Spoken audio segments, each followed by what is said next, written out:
Isn't he, Barry Baldwin?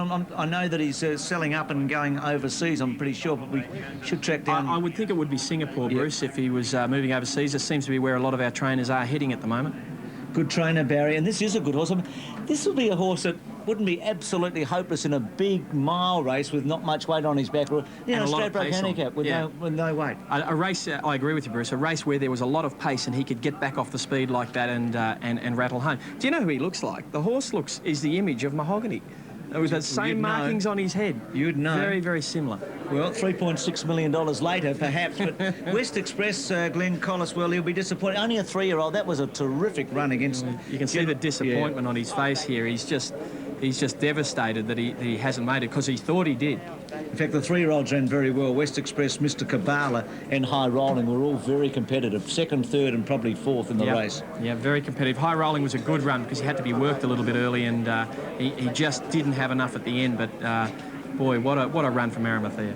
Michael Cale rides Rapid Man for the Lambing stable in the big race today. Yeah, he's just coming in and weighing in. You'll see him hand his whip and his helmet to the steward because they're not part of the handicap weight.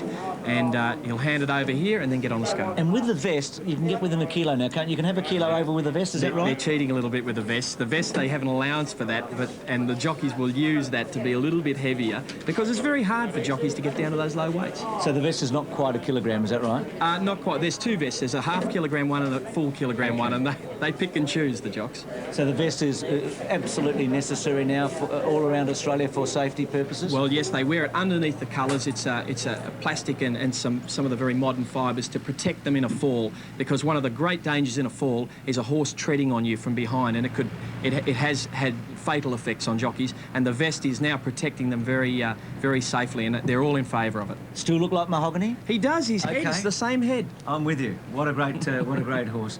Well, speaking about greats, one of the greatest of all time is not too far away, Dawn Fraser, and she'll be talking to us from the Gold Coast on Magic Millions Day. You did it again.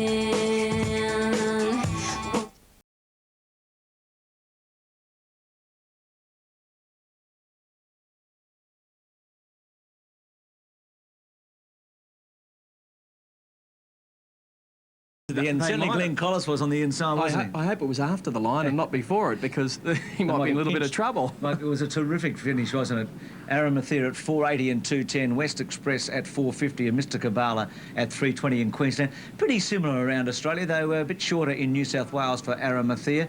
And the trifecta 8.42 and the Quinella on 7 and 12, $69. So another great finish. We've had 5 races here at the Gold Coast, and the last 4 have been pick'em of the line. They've all been heart stoppers. Absolutely. All of them. Keith and Max down there. Congratulations, Keith. We heard this almighty pop after that race. We thought the champagne was coming off. Was it you? No, it wasn't. I'd just like to do a Max impersonation for a second. Well, Max, you can fluke a couple in the early races, but, son, it's the big ones that count, like that one, Max, the weight for age race. Yes, well, Keith, when I start tipping each way specials, I'll give it away. Well, when they win, you shouldn't. That's the time to do it. I had to flush that out of you. I had to make a man out of you. Put it that way. I got to tell you, you couldn't guess the result while waiting for the photo. Opinions were divided, weren't they? They certainly were. Close finish, and the winner put up a magnificent performance and deserved the victory. Barry Baldwin, incidentally, is leaving Brisbane, but he's going to Macau. He's going to be based in Macau, and he's leaving on the 22nd of this month. So that was a nice parting present for Barry, because the horse Arimathea today won 2.5 times in one race what he had won in a career before today. Bad, is it? That scoreboard, by the way, looks like a very dull soccer match between the two of you and not an AFL high-scoring game. Pat Welsh is in the mounting yard. We're about to have the presentation. The Honourable Peter Beattie, Premier of Queensland, the Honourable Mary Rose, Minister for Tourism and Racing, Chairman and Committee of the Gold Coast Turf Club, sponsors, ladies and gentlemen. Well, another fabulous finish here this afternoon to the Conrad Jupiter's Cup, and a very tight victory to Arimathea, trainer Barry Baldwin and Michael Cale. I know John and Anita Smith, the connections, are delighted as well. We'll hear from them a little later on. But ladies and gentlemen, please welcome the Queensland Minister for Racing, the Honourable Mary Rose, to the podium.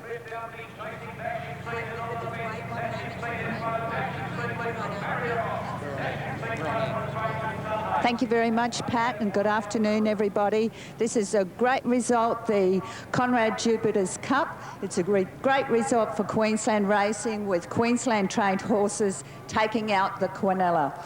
Our congratulations go to the owners and then the trainers, and we, of course, give a very warm welcome to everybody here today, all our local Gold Coasters and the many visitors who helped to create an electric atmosphere on this fantastic day of racing on the Gold Coast. Thank you and have a great day, everyone. Thank you, Minister. I'd now like to welcome the Senior Vice President of Australia, the General Manager of Conrad Jupiters, Grant Bowie, to congratulate the winning connections of the Conrad Jupiters Cup. Thank you, Pat. Minister for Racing and Honourable Mary Rose, Chairman of the Gold Coast Turf Club and the committee, ladies and gentlemen, what a wonderful prelude race to what is going to be a fabulous afternoon for this, the 2000 Honda Magic Millions.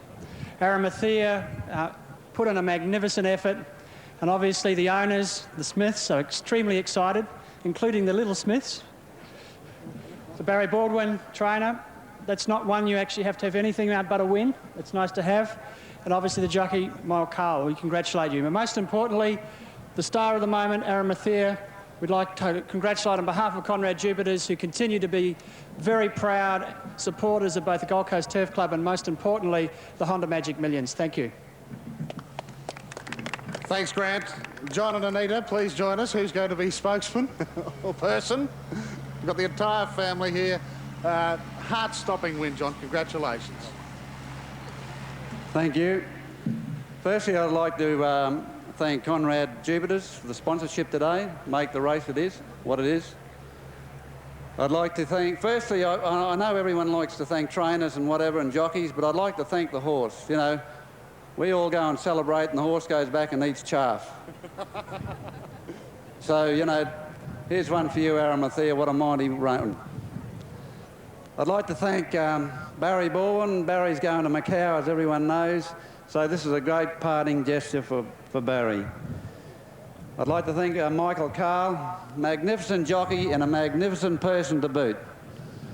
I'm really pleased that we had Michael aboard today. You know, we copped a bit of rubbish when he goes to Sydney. They say he's not up to it. Well, he did it today. And he'll be on the horse till he wants to call it quits.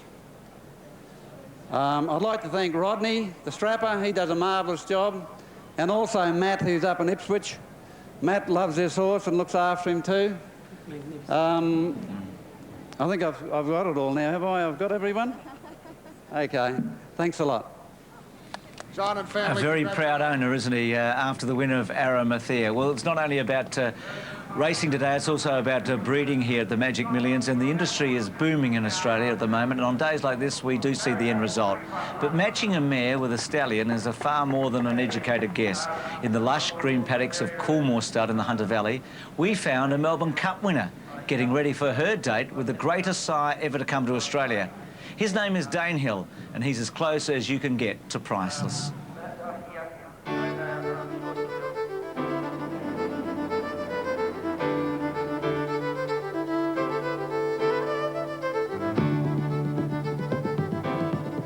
In the maternity wing of the Coolmore Stud, she blends in as just another mum-to-be, waiting anxiously for her ultrasound. You may not recognise her in her baggy clothes, but what about this? Champagne and Jezebel. Champagne, Jezebel fighting back. Jezebel, Champagne, they hit the line. Jezebel wins the cup from Champagne. The call of motherhood put a stop to another shot at the cup in 1999. And today, Jezebel finds out if she's ready for a match made in heaven. We try and get them lined up as close to ovulation for the stallion as possible. So that's where Willie, our vet, will ultrasound their ovaries, and when they have a nice big follicle ready to ovulate, she'll have a date with Danehill. Awaiting the call is this strapping fellow, who does this for a living. His name is Danehill, regarded as the greatest sire ever to grace these shores.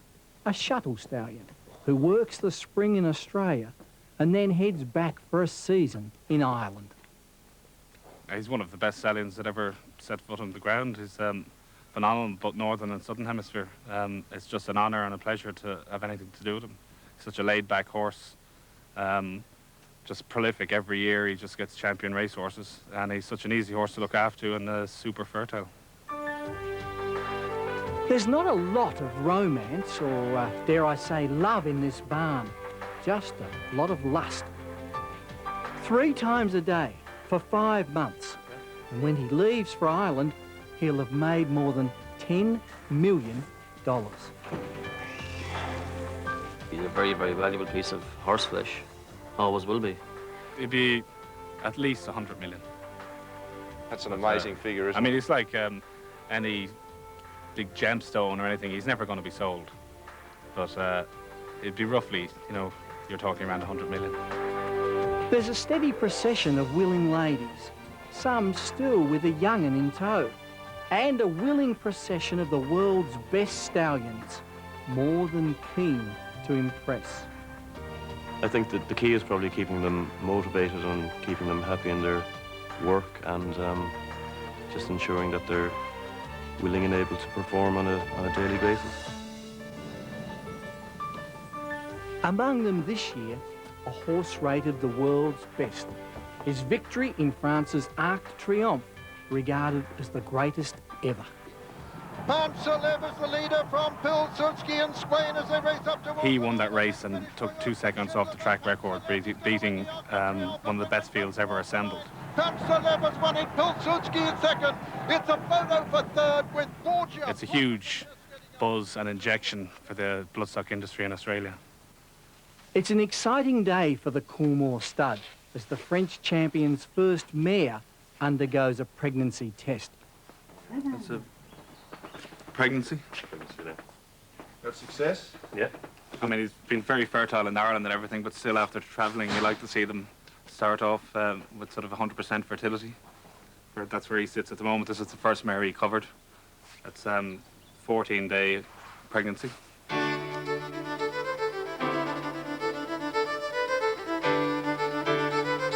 Coolmore truly is a magical place, where champions come to produce new life and where future champs take their first steps.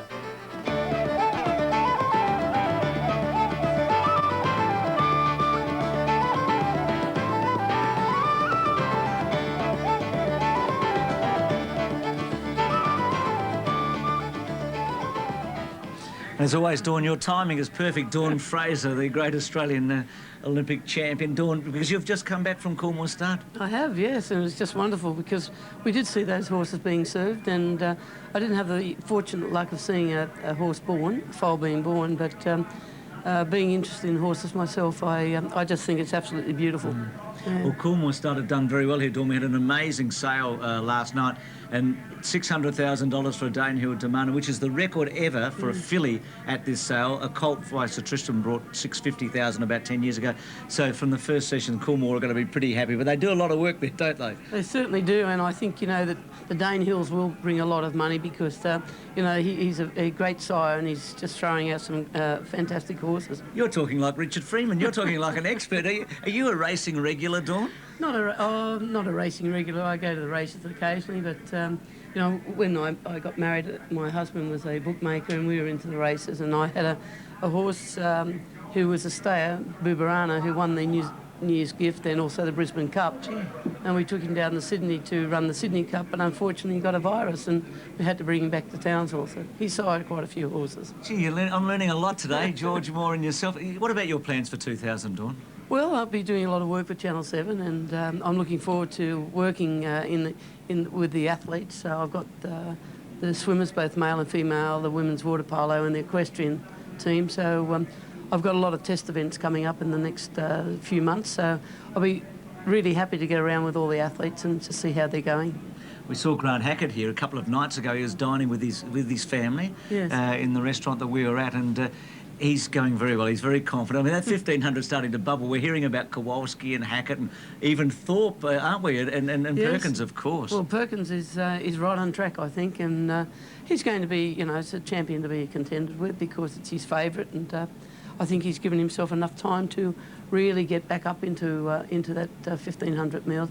And I think probably it might be another Atlanta surprise. And just quickly on Thorpe, because there's been a bit of speculation that he might go up to 1500. He's so good at 200 and 400. Your experience, what does that tell you about sprinters going to a distance event in swimming? Well, I think, you know, years ago we would have said, well, you can't do it. But, you know, the kids of today can do anything that they put their mind down to because, you know, a 200 is like a 100-metre sprint. A 400 is like a 200 and a 1500, I mean, they've bypassed the 800 and they say, well, the 1500 is just a kilometre sprint. And that's the way they're talking. And I think that's, if they talk that way, they're going to produce some very good times.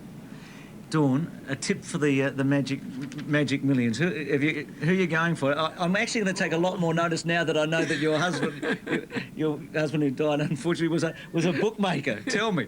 Well, I like Happy Giggle, and I heard someone talk about it the other day, and coming up on the plane this morning, I had a look at it, and I phoned my daughter in Melbourne. I said, you better have a little bet on Happy Giggle. But I like it. I think it's a good horse. It's going, I mean, this is probably the hardest race, apart from the Melbourne Cup, to to choose a winner, Bruce. It's, you know, they're all good horses, and I think that it could be anyone's. Dawn, as I said, you're starting to sound more like a racing expert every day. Great to see you here, as Thanks, always. Bruce. And talking about giggles, well, when we get Max and Keith's tips, we do have a giggle occasionally. And we're going down there right now. Thanks a lot. Well, if there was a race for the most popular sporting person in Australia, I think Dawn Fraser would be a lot shorter price than the favourite in this, Max. About that, we agree. Absolutely. This is going to be about 6 to 1 the field. Let's have a look. Pimpala Prince, $7.30. It's firmed a point. Dash of Bay, specking for it at 16 to 1. My Duke, number 3, steady at 10s. We go down to Wide Vision, $7.90 and steady at that quote. A couple in the market at 15 and 16 to 1 are numbers 7 and 8, Pocket My Pride and Super Espion. Triple headers there too, Max, in the betting. Yes, triple header excelling is round about the 17 to 1 mark. Arctic Venture, $5.50. Then in the market go down to Black Magic. Now this is an interesting horse from Sydney, $8.30 into $8.10. This horse has got a very good chance, but drawn a little bit awkwardly, and I wonder whether that will suit his style of racing. I'm picking one about 8 to 1 here. Number 6 Wide Vision is my selection. Number 6 Wise Vision, and you're going with 3 My Duke, Max. My Duke is my selection. I wonder whether back markers are favoured by these races, and I think that will suit My Duke. Okay, there's the Battle of the Greys. And all I can say, Bruce, is that the scoreboard doesn't really tell the true story of the contest. 1-1 it looks to me, Keith. 1-1 at this stage. And Keith's gone for a Freedman horse in the next race on the program. We'll ask Richard what he thinks closer to the mark. Rupert McCall, Australia's best-known sporting poet, is around about the place. Now, he's going to be talking to Johnny Raper, who's a great friend of Dawn Fraser, and Chris Handy, who, Rupert, might get a ride in the main race the way he's been going. Bruce, they give me all the good-looking ones, don't they? But we're still having fun, of course, this time with one of the immortals of rugby league, Johnny Raper, and ex-Wallaby Dixie Whistler and rugby commentator extraordinaire, Chris Handy. How are you, Buddha? I'm well, thanks, Ruby. What a great day at the races, eh? Mate, from the Rugby World Cup to the Honda Magic Millions, you're doing all right. Yeah, life is pretty good, actually, and seeing as though I'm so slim these days, I can fill up on all the gorgeous food and refreshments here as well. So, well, you played halfback once, I think, in your early days. You didn't ever consider riding horses as a jockey? No, you still perpetuate that myth as well. No, but I do like a bit of flesh, and horse flesh that's here today. What a fantastic turnout. Which horse do you like in the big one? Well, I like David Fordham and Pat McHenry, two good friends of mine. Love Bravissa, owned by former Wallaby Rick Trivet. And I think it's a pretty good thing in the Magic Millions. The Red Dog Jimmy Byrne on board. Yeah, mate, let go Jimmy. What brings you to the Gold Coast, Chuck? The Magic Millions, as a matter of fact. I come up here every year and I love the place. It's fantastic, and I must agree that there is some great flesh here. I'm talking about other flesh too, by the way. It's really spectacular, and I enjoy the atmosphere, and I think this is one of the best racing days in Australia, and I hope it continues. I hope it gets bigger and bigger, and because I'll be coming up here for a lot longer in years. Yeah, like Tommy Raudonikis, you're probably long odds and fashions of the field this year, mate. But what is your what's your tip in the big one? Well, I'll follow the champion. Like, you know, no one was greater than Dawn Fraser, and whatever she tips, I'll tip too. And I like Happy Giggle, the top weight. There you go, Bruce. We're having a happy giggle down here with Chook and Buddha. Good on you. You're having a great time there. Rupert McCall with two of the legends of Australian sport. A break. Back with more on Honda Magic Millions Day right after this.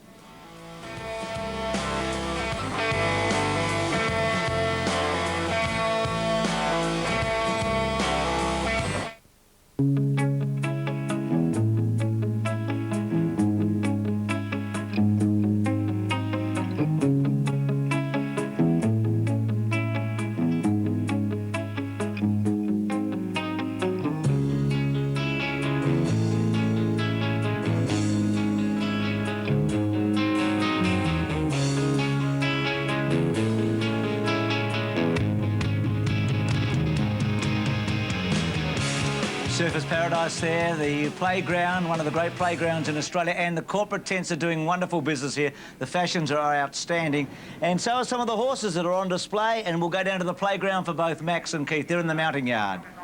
Thank you, Bruce. Yes, this is the penultimate race before the big one, the Magic Millions. Let's have a look at the betting. Number 1, Pimpala Prince, 7.10 into 6.90. 11, Arctic Venture is at $7, as is number 1, Pimpala Prince now. And we have a new favourite, Max, number 14, Black Magic. And from what you said earlier, that might not surprise you. No, Black Magic is a very promising horse, Keith. But looking at the horses, I did think number 1, Pimpala Prince, presented very well. He's tuned up, and you know, I think he's the one that really caught my eye in the ring. The gear changes are Dana Jiva, trained by Lee Friedman, tongue tie on. I note was beaten at odds on last start at the Gold Coast. Perhaps a tongue tie could help him. Richard might be able to help us on that point. Yeah, let's hope so. And Comessa number 12 has the blinkers on. You can see that My Duke's in the market around the $9 as they leave the mounting yard now and head towards the 1,400-metre barrier for the running of the Amy Cup. Pimpala Prince is on screen. That's Shane Dyer aboard. Pimpala Prince well in the market. He held favouritism for a brief moment of betting there. 28 starts have yielded 8 wins and 4 minor placings. Number 3, My Duke, is your selection, Max.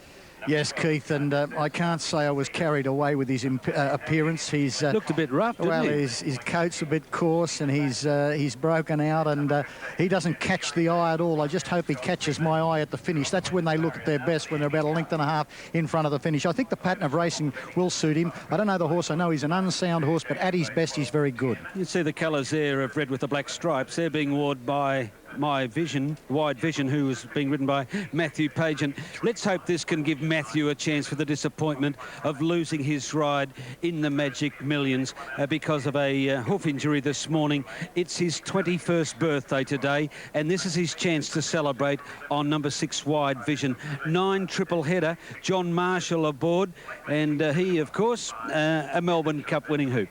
Yes, and Gary Moore's got triple header looking very well, which you'd expect. Triple header was a shade disappointing at Canterbury last start. He's going to have to do better here, but that's not beyond him. Dashing Image is one of the other runners in the race with a chance. Yellow with the brown diamond, the green sleeves and cap. Dashing Image is being ridden by Glenn Collis, and a winner of his past 2 starts, and they were both at Eagle Farm in December, Max. Yes, last start win was on a heavy track. He hasn't got those conditions today, and he's coming out of a restricted class. OK, well, the horses are a long way from us now as they mill near the 1,400-metre barriers. One that we should comment on, and we have touched on him, is Black Magic. He's an exciting horse. He's got Stephen Baster, the hot jock from Melbourne at the moment, in the saddle. He's had only the 12 starts, Max, 6 wins and 2 minor placings. Been very well placed by trainer Neville Voigt. He's worked his way up through the grades. He too only won a Class 6 last start, but he's racing very well. He's in great heart. He'll give you a good sight, Black Magic. I'm just a little concerned about the barrier. Let's recap the tips. My selection is number 6, Wide Vision. Max has gone for number 3, but he's I'm detecting a degree of hesitancy now, Max. He's not pleasing in the eye, Keith, but nevertheless, you know, champions come in all shapes and sizes. We've only got to look at you. But Max, talking about pleasing on the eye, I mean, you start your day by looking in the mirror, so you shouldn't be too critical of the appearance of My Duke. This is going to be a very interesting race, clearly. It is the most open race of the day. Probably 5 to 1, even 11 to 2, maybe 6 to 1 bet about the favourite at any time, Bruce. Yes, Keith, a fascinating race, the Amy Cup. Well, My Duke, let's find out from Gerald Ryan. He's got his son Blake with him, who's a really budding race caller, and they're with Pat Welsh. Yes, Bruce, Gerald's just been conducting a few other interviews, so I've been chatting to Blake about My Duke, and you've given me the full background on the horse, and Dad's done a pretty good job with him, hasn't he? Oh, Dad's done a great job with My Duke. Because it was a Group 1 winner a long time ago now, wasn't it? 6-year-old now, back as a 2-year-old. Yeah, he won the VRC Sires back in '96. Yeah, somewhere around there, yeah. Gerald, what about My Duke? One of the fancies in this race? Well, it's a step up to what he's been racing in, you know. He had good form as a young horse before he broke down, had 3 years off, but he's done well, he's worked well, he drops in weight from the other day. Bit of luck, he's going to get back. Bit of luck in the run and get a clear run in the straight. He'll hit the line hard, but every day's a bonus with him, really. All right, in about 45 minutes' time, of course, the big moment for Zaruz, and a great chance for a Queensland victory, and loves the track, and it's all reports says that Zaruz has been working sensationally. He has been working well, you know. He's really come of age the last 3 weeks, and since I was glad I gave him that run a bit earlier than what I wanted him to, and he's very relaxed and he's worked well. As I say, Thursday week ago and again, he worked super on Tuesday morning, and it's hard to line up the form with the interstaters, but he's done well and he can run time on the track, and I think there's a big asset in 2-year-olds if they can run time against older horses, and he's done it. All right, Blake, I don't need to ask you because you're wearing Zaruz colours this afternoon and the cap as well. How do you think he'll go? Oh, I think he'll run great. No, he's well above average. I think he's a future potential top-notcher. Now, I've heard a little whisper too that if Wayne Wilson's voice goes during the Magic Millions, you're most happy to jump in and call the race. You've been doing it for, what, 8 or 9 years now? Yeah, 8 years, and that wouldn't bother me. Gerald, completely unbiased opinion, how is he as a race caller? Oh, he goes all right. Like some of these 2-year-olds, he needs experience, eh? All right, you've got a nervous 40 or 45 minutes. The very best of luck. No, thank you. Gerald and Blake, thank you. Thank you. We had a story with Blake on Sportsworld not too long ago. What a great little character he is, and good luck to Gerald. Johnny Letts around there. My Duke, a lot of talk. You're not far from him, John. How does he look to you? Yeah, My Duke. My Duke would be sweating more than any horse I've seen here today, Bruce. Yep. He's really broken out. Does that worry you, John? It does a little bit with this bloke because he's really towed up. He's sweating, you know, nearly profusely. He's really towed up and wanting to get on with the job, but because all the other horses around him are so relaxed. There he is. You can see him, the 3-horse there. He's just whipping back a little bit, but Brad Stewart's trying to keep him quiet. But fortunately, I think he'll be going in the gate early, and it might give him a bit of a chance to settle down. But Shane Dye's horse looked very good, and Shane just gave it a nice little canter up for a furlong and then turned it around and brought it back. Looks really good, Pimpala Prince. That's number 1, Pimpala Prince. Number 1 looks very good, and a horse called number 4... Chapel Dancer. Chapel Dancer, he looks very well too. He's drawn out a little bit, Bruce, but gee, we've seen Aramathaea come from last and win that, and I mean, this opens it up for the Magic Millions as well, doesn't it? I mean, horses are coming from back today and winning, so gee, the Magic Million, every time you look at the race and every time you see one of these races run, it gets harder. Let's see, how do our two look? I'm quite interested to see how Danajiva looks. Danajiva looks very, very well, Rich. It came around quite relaxed. It's got the tongue tie on today, as you know. Yep. It's drawn out in 15. I don't know, where does it race, Rich? Go back or forward? Gets back. Gets back. Well, if you get another ride like the horse on Aramathaea, you've got a chance in the race, but with the tongue tie on, but the horse looks good, looks really good.